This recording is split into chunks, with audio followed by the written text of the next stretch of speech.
Okay madam. అందరికీ నమస్కారం. ఓం శ్రీ సద్గురుభ్యో నమః. Start. Yes, that is right. ఆ, ఓకే మేడం. ఓం శ్రీ సద్గురుభ్యో నమః. ఈరోజు 22వ తారీఖు శనివారము, ఫిబ్రవరి నెల 2025వ సంవత్సరము. ఈరోజు మన గ్రంథము మాస్టర్స్ అండ్ ద పాత్, ఈ గ్రంథం యొక్క సారాన్ని గురించి శ్రీ లక్ష్మీ మేడం గారు సత్సంగ భాషణంలో వినిపిస్తున్నారు. ఒక్కసారండి గ్రంథం అయి రావట్లేదు.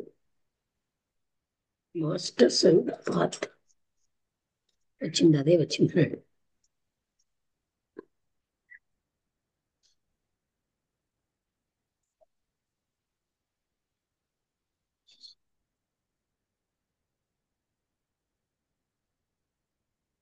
నేను ఈ సెటప్ మళ్ళీ మార్చాలా, వాళ్ళ ఎండ వచ్చేసింది. ఒక్క 1 minute కావాలి నాకు.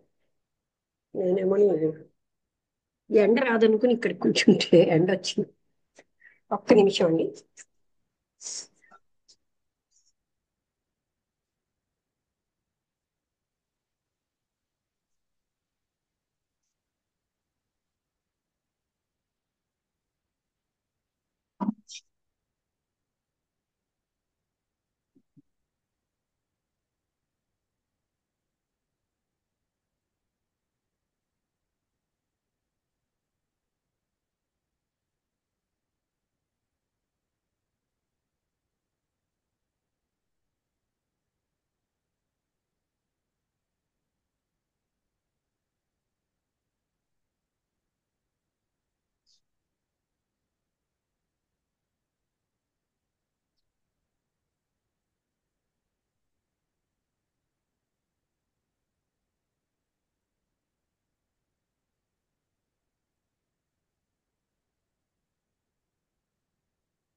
ఓకే అండి. పరమ గురువులు వారిని చేరు మార్గము అనే పుస్తకంలో మనం నమస్తే మేడం గారు. నారాయణ గారు వచ్చారా? నేను లేట్ చేసావు మీకోసమే అన్నట్టు. ఇవాళ ఎలాగా వచ్చానమ్మా. మాస్టర్స్ అండ్ ద పాత్ అండి. అలాగే. అందులో ఏం చెప్తున్నారంటే, నిన్న మనం కొంతవరకు చదివాం కదా. బ్రదర్హుడ్ అంటే సోదరత్వం అన్నది మన మహాత్ముల యొక్క జీవితాల్లో ఆ విధంగా మనకి ప్రస్ఫుటిస్తుంది. కావాలంటే ఇంకొంచెం ముందుకెళ్దాం, అంటే రికలెక్షన్ వస్తుంది. వేల కొలది సంవత్సరాల క్రిందట ఒక మహాత్ముడు పరమ గురువు వరల్డ్ టీచర్ అవ్వాల్సిన అవసరం పడింది 4th రూట్ రేస్ లో. ఆ సమయానికి మానవాళి అన్నది ఆ బుద్ధాసుని సప్లై చేస్తోంది అనమాట. అంటే బుద్ధుడిని 4th రౌండ్ మధ్యలోంచి 4th ఇన్కార్నేషన్ క్రీస్తుది, which was exactly the central point of the, అది పరిణామంలో సెంట్రల్ పాయింట్. అందులో గ్రేట్ ఆఫీసర్స్ అంటే గొప్ప గొప్ప వాళ్ళందరూ అవసరం పడ్డారు.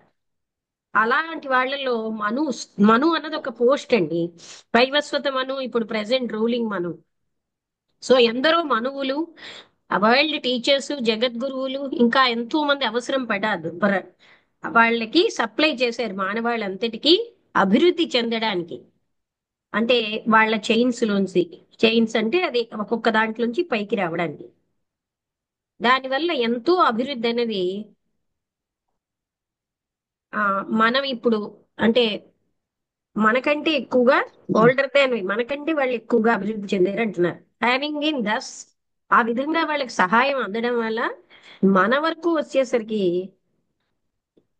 For other and more backward schemes of evolution, ఇంకా బ్యాక్వర్డ్ స్కూల్స్ ఆఫ్ ఇవల్యూషన్ ఇంకా అవసరం పడింది అంటే అని. ఈ విధంగా రియల్ బ్రదర్హుడ్ అంటే ఏంటి?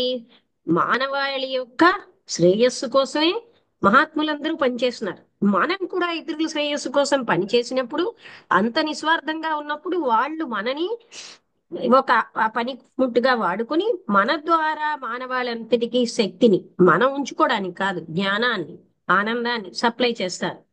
అందుకే మొట్టమొదటి నుంచి ఈ పుస్తకంలో మనకి ఏం చెప్తున్నారంటే, ఎంత నిస్వార్థంగా ఉంటే అంత ఉన్నత స్థితికి వెళ్ళిపోతారు. అంటే ఇప్పుడు ఇంకా మోక్షం అని కూర్చోక్కర్లే, మనం ఆలోచించకపోయినా మన వెహికల్స్ అన్ని కూడా సంపూర్ణమైన పరిపక్వతకు వచ్చేసాయి అంటే, నిస్వార్థత ఉంటే ఆ మోక్షం దాని అంతటదే సిద్ధిస్తుంది. దాన్ని మనం పట్టించుకోం.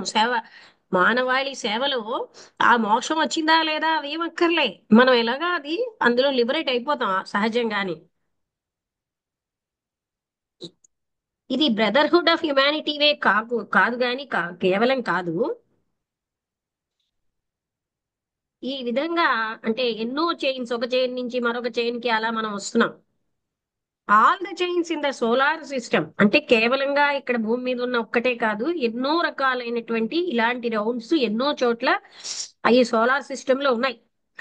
వాళ్ళందరి మ్యూచువల్లీ ఇంటరాక్ట్ అవన్నీ కూడా అంటే ఈ మానవాళి మీద కురిపించిన ఈ శక్తి ఇంకా ఇతర సోలార్ సిస్టమ్ లో గ్రహాల్లో ఉన్న వ్యక్తుల మీద కూడా ఆ ఎఫెక్ట్ ఇస్తుంది.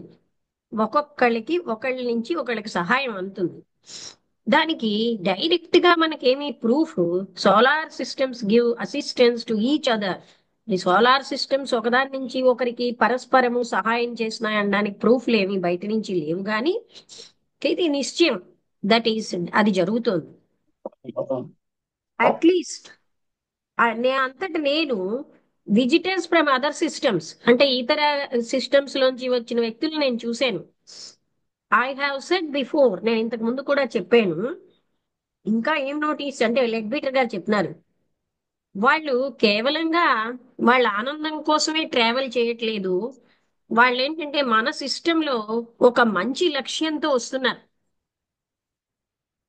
వాళ్ళ పర్పస్ ఏంటి అన్నది నాకు తెలియదు, అది నా ఉద్దేశ్యం కూడా కాదు తెలుసుకోవడం. ఎందుకంటే వాళ్ళకి ఏదో మహత్తరమైన మంచి ఉద్దేశ్యంతో ఆ ఇతర ఆ, అంటే మనం గ్రహాలని చెప్పలేం, ఇతర సోలార్ సిస్టమ్ నుంచి ఇలాంటి సోలార్ సిస్టమ్స్ ఎన్నో ఉన్నాయి, మనకి తెలిసినవి ఒకటే.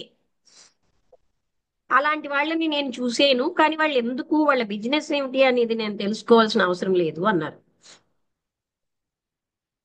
అయితే చాలా ఎక్కువ భూతకాలంలో అంటే చాలా ఏళ్ల క్రిందట, మనం అంటే ఏళ్లే కాదు వేల కొలది సంవత్సరాల కిందట మనం రిఫర్ చేస్తున్నటువంటి మానవాళి, ఆ మానవాళిలోంచి ఎంతో మంది గురువులు వస్తున్నారు. అంటే గురువులు అంటే ఇలాంటి నిస్వార్థతతో ముందుకొచ్చిన వాళ్ళు మన అని చెప్పబడ్డాం.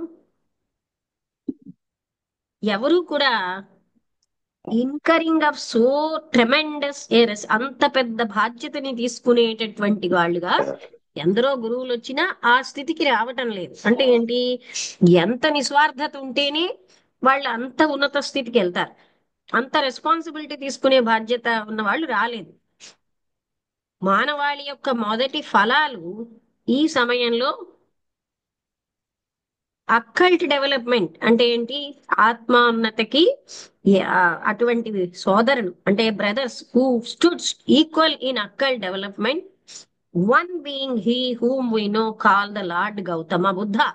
ఇప్పుడు మనందరికీ తెలిసిన వాడు ఎవరు అంటే ఒక గౌతమ బుద్ధుడే. And the other our present world teacher the lord Maitreya. ఇంకొకరు ఎవరు అంటే lord Maitreya. In what way they felt great love for humanity, the Lord Gautama instantly offered to make himself ready to undertake whatever additional effort might be necessary to attain the required development. అందుకని గౌతమ బుద్ధుడు మీ అందరికీ last time కూడా మనం చూసుకున్నాం, ఆయన 8 initiation వరకు వచ్చేసారు. అందుకని ఈ గౌతమ బుద్ధ మైత్రేయ అంత స్థితికి వచ్చిన వాళ్ళు ఎవరు కూడా అంత బాధ్యత తీసుకున్న వాళ్ళు తక్కువ లేరుట. అందుకనే వాళ్ళకి ఆ అర్హతలు ఉన్నాయి. ఏంటంటే ఈ విధంగా మానవాళి మీద ప్రేమతో lord Gautama instantly offered to make himself, ఆయన వాట్ ఎవర్ ఎడిషనల్ ఎఫర్ట్, ఏ రకమైన అధికమైనటువంటి ప్రయత్నం కావాలన్నా అవసరమైనది మానవాళి యొక్క శ్రేయస్సుకి ఆయన సిద్ధంగా ఉన్నారు. మనం ట్రెడిషన్ నుంచి ఏం నేర్చుకున్నామంటే లైఫ్ ఆఫ్టర్ లైఫ్, ఒక జన్మ తర్వాత మనొక జన్మ, ఆ స్పెషల్ వర్చ్యూస్, మనం ఎన్నో సద్గుణాలని ప్రాక్టీస్ చేస్తున్నాం. ప్రతి జీవితం సమ్ గ్రేట్ క్వాలిటీ, అంటే ఈ జన్మలు ఉట్టుకుట్టినే కాదు, మనం కొన్ని మంచి మంచి లక్షణాలని పొంది మనలో ఉన్నటువంటి లోపాలని పోగొట్టుకుంటున్నాం అన్నమాట. అందుకే మనం ప్రతి జన్మలోని కొన్ని రకాలైనటువంటి సమర్థతలు అవన్నీ పొందుతాం. ఈ గొప్ప సాక్రిఫైస్ బుద్ధాది, all the secret books of the Buddhist యొక్క అన్ని పుస్తకాలలో, పవిత్రమైన పుస్తకాలలో బుద్ధ యొక్క హైయెస్ట్ సాక్రిఫైస్ కోసం రాయబడింది. But they have not understood the nature. కానీ వాళ్ళకి ఏ రకమైన సాక్రిఫైస్ ఆయన చేశారు అన్నది వాళ్ళకి అర్థం కాలేదు. ఎందుకంటే చాలా మంది ఏమిటి నమ్ముతారంటే, ఆయన నిర్వాణిక్ లెవెల్స్ లోంచి ఆయన జ్ఞాన సిద్ధిని పొందాక తాను కిందకి వచ్చాడు అలా టీచ్ చేయడానికి అనుకుంటున్నారు. అది నిజమే, హీ డిడ్ సో డిసైడ్. ఆ విధంగా ఆయన నిర్వాణిక స్థితికి వెళ్ళి వెనక్కి వచ్చాడు మానవాళి మీద అపార కారుణ్యంతో. But that would not be anything in the nature of a sacrifice. అది పెద్ద విషయమే కాదు ఈయన చేసిన సాక్రిఫైస్ విషయంలో. It would only be an ordinary but not very pleasant piece of work. అది ఒక సామాన్యం. పరమ గురువులు అన్న వాళ్ళందరూ కూడా ఆ స్థితి నుంచి వాళ్ళ సౌఖ్యాలు సుఖాలు వదిలేసి కేవలంగా మానవ జన్మని, మానవాళి యొక్క ఉన్నతని అంటే ఏంటి శ్రేయస్సు కోసం ఎత్తుతూ ఉంటారనమాట. అది అందుకని అలాగా అదేం పెద్ద విషయం కాదు. The great sacrifice that he made was, ఆయన చేసిన పెద్ద సాక్రిఫైస్ ఏంటంటే spending of thousands of years in order to qualify himself to be the first of mankind. అంటే వేల కొలది సంవత్సరాలైన మానవాళిలో శ్రేష్ఠుడిగా తయారయ్యాడు. Who should help his brother men by teaching to them the wisdom which it is life eternal. అందుకని ఆయన ఏమిటి చేశారు ఆ సాక్రిఫైస్ అంటే, వేల కొలది సంవత్సరాల నుంచి ఈ శాశ్వతమైన జీవితం, ఆ శాశ్వతత్వం కోసం మానవాళికి బోధించడానికి ఎన్నో జన్మలు ఎత్తుతున్నారు. ఆ ఆ పని ఆయన చేశారు, చాలా ఉన్నతమైనది. మనకి ఎన్నో జన్మలు ఆయన తీసుకున్నవి తెలుసు.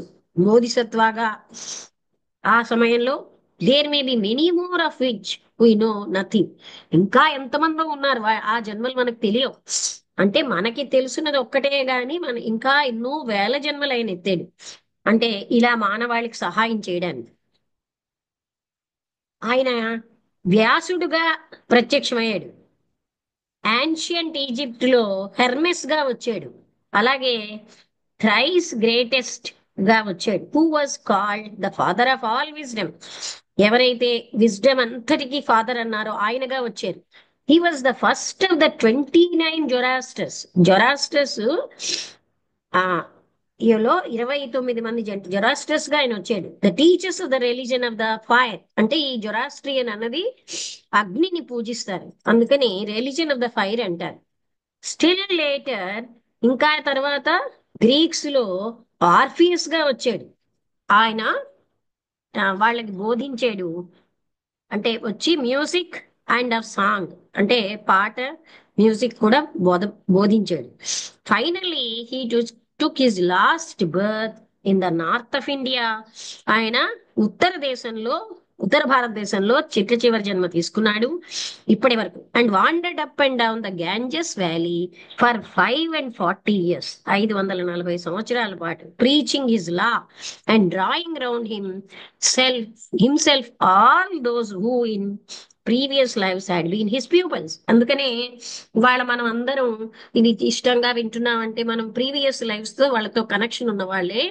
ఆయన కూడా ఏంటి, తనకి ఎన్నో జన్మల నుంచి వాళ్ళ సంబంధం ఉన్న వాళ్ళని ఆ 540 సంవత్సరాల్లో తన వైపు ఆకర్షించుకుని వాళ్ళ ద్వారా ఆయన దీన్ని ప్రచారం అంటే అదే ఆ మానవాళి శ్రేయస్సుకి ఆయన సహాయం చేశారనమాట. తర్వాత మనం ఆశించలేనిది ఏంటంటే అవగాహన చేసుకోలేంది ఆ great strain of those many ages of effort. అంటే ఒకడు నిర్వాణ స్థితికి వెళ్ళి మానవ జన్మ ఎత్తడం అంటే అది చాలా సాక్రిఫైస్. ఎందుకంటే మానవ జన్మలో సుఖం లేదు కదా, కేవలంగా ఇంద్రియ సుఖాలు సుఖం అని మనం భ్రమించి బతుకుతున్నాం కానీ వాళ్ళు ఎంతో సాక్రిఫైస్ తో ఇలా ఫ్లెష్ అండ్ బ్లడ్ లోకి వస్తున్నారనమాట. అందుకని అంత ఏమిటి అనేది మనం అవగాహన చేసుకోలేనంత గొప్ప స్థితి అది. ఆయన చాలా స్ట్రెయిన్ అలసట పొందేది. There were certain point in the work of the lord Buddha which it may be that he had not time to perfect utterly. అంటే కొన్ని కొన్ని సందర్భాలలో లార్డ్ బుద్ధాకి సంపూర్ణంగా ఆ, అంటే ఆయనకి చేయడానికి టైం కూడా లేకపోయింది. It is impossible at such level for there to be anything in the name of a failure or a fault. అంటే ఆ లెవెల్లో వాళ్ళకి ఫెయిల్యూర్ ఫాల్ట్ అని ఉండవు. కానీ బహుశా ఆయన పాస్ట్ లో ఉన్నటువంటి అలసట ఎంతో ఎక్కువగా ఉండడం వల్ల అటువంటి పవర్ ఆయన ద్వారా రాలేదు. We cannot know, but the fact remains that there were certain minor matters, అంటే మనకు తెలియవు అవన్నీ, కానీ చిన్న చిన్న విషయాలు ఉన్నాయి to which at the time he could not perfectly attend. ఆ సమయంలో ఆయన పర్ఫెక్ట్ గా అటెండ్ అవ్వనివి ఏవో చిన్న చిన్న మైనర్ థింగ్స్ ఉన్నాయి. The afterlife of the lord Gautama was not quite the same as that of his predecessors. అంటే గౌతముడు కిందకి అంతకు ముందు ఉన్న జన్మల్లాగా కాదు. అంటే తర్వాత వచ్చే గౌతమ జీవితం ఇంతకు ముందున్న జీవితాల్లాగా ఉండదు. అంటే ప్రతి జన్మలో వేరేగా ఉంటారు. ఇది సామాన్యమైన విషయమే. Bodhisattva when he has lived his final life, బోధిసత్వుడు తన ఫైనల్ లైఫ్ జీవించినప్పుడు అండ్ బికమ్ బుద్ధ, ఆయన బుద్ధుడు అయినప్పుడు, when he has entered into glory, breathing his sheaves with him, as it is put in the Christian scriptures, to hand over his external work entirely to his successor and devote himself to his labors for humanity at higher levels. అందుకని ఆయన ఏం చేస్తారు, తన last incarnation అయ్యాక ఇతరులకి ఈ పని చేయడానికి తన సక్సెసర్స్, అంటే తన తర్వాత వాళ్ళకి ఇస్తారనమాట. అంటే అలా ఈ సక్సెసర్స్ కి ఇస్తారన్నది క్రిస్టియన్ స్క్రిప్చర్స్ లో కూడా ఉంది అంటున్నారు. వాట్ ఎవర్ మేబీ, అంటే ఆ సక్సెసర్ అని word, whatever may be these manifold activities of a Dhyani Buddha, they do not bring him again into birth on earth. అంటే ఏదైనా ఈ ధ్యాని బుద్ధుడి యొక్క పని ఏదైనా సరే వాళ్ళు మళ్ళీ భూమి మీదకి మనుష్యుల్లాగా రారు. But because of the peculiar circumstances surrounding the life of the lord గౌతమకు వచ్చినటువంటి విచిత్రమైనటువంటి పరిస్థితుల వలన differences were made, two supplementary acts were perform. ఇంకా దానికి యాడ్ చేస్తూ రెండు సప్లిమెంటరీ యాక్షన్స్ చేశారు అంటున్నారు. అందులో ద సప్లిమెంటరీ యాక్ట్స్ అని మళ్ళీ హెడ్డింగ్ పెట్టి చెప్తున్నారు. ఏమిటా సప్లిమెంటరీ యాక్ట్స్ అంటే, మొదటిది ఏమిటంటే lord of the world, the great king, the one initiator of one of his 3 pupils, తనకున్న ముగ్గురు శిష్యుల్లో ఒకరిని ఈ జగత్తుకి యొక్క ప్రభువుగా, గ్రేట్ కింగ్ గా పంపించేది. Who are all lords of the flame from Venus. అంటే వీనస్ కి వాళ్ళందరూ లార్డ్స్ అన్నమాట. To take earthly incarnation almost immediately after the attainment of buddhahood by the lord Gautama. అంటే గౌతముడి యొక్క సహాయంతో వాళ్ళందరూ ఆ ముగ్గురు పీపుల్స్ కూడా బుద్ధాహుడ్ అటైన్ చేసిన తర్వాత, in order that by a very short life spend in the wailing over India, అంటే కొంత తక్కువ జీవితమే, in order that by a very short life, అంటే ఇండియాలో చాలా షార్ట్ లైఫ్ గడిపినా సరే ఆ వెంటనే ఆయన మరొక బుద్ధుడుగా వచ్చేసారు. He might establish there in certain centres of religion called mathas. ఆయన కొన్ని రకాలైనటువంటి మతాలు అనేవి పెట్టారట. His name in that incarnation was uh uh incarnation లో ఆయనకి శంకరాచార్యుడు అదే కదా, అతను ఎన్నో మఠాలు స్థాపించారు. అంటే ఆ లార్డ్ గౌతమ ఆ ఇన్కార్నేషన్ లో శంకరాచార్యులుగా వచ్చారు. Not he who wrote the commentaries, but the great founder of his line who lived more than 2000 years ago. అంటే ఈ శంకరాచార్య కాదు, ఆయన 2000 సంవత్సరాల ముందు జీవించాడు.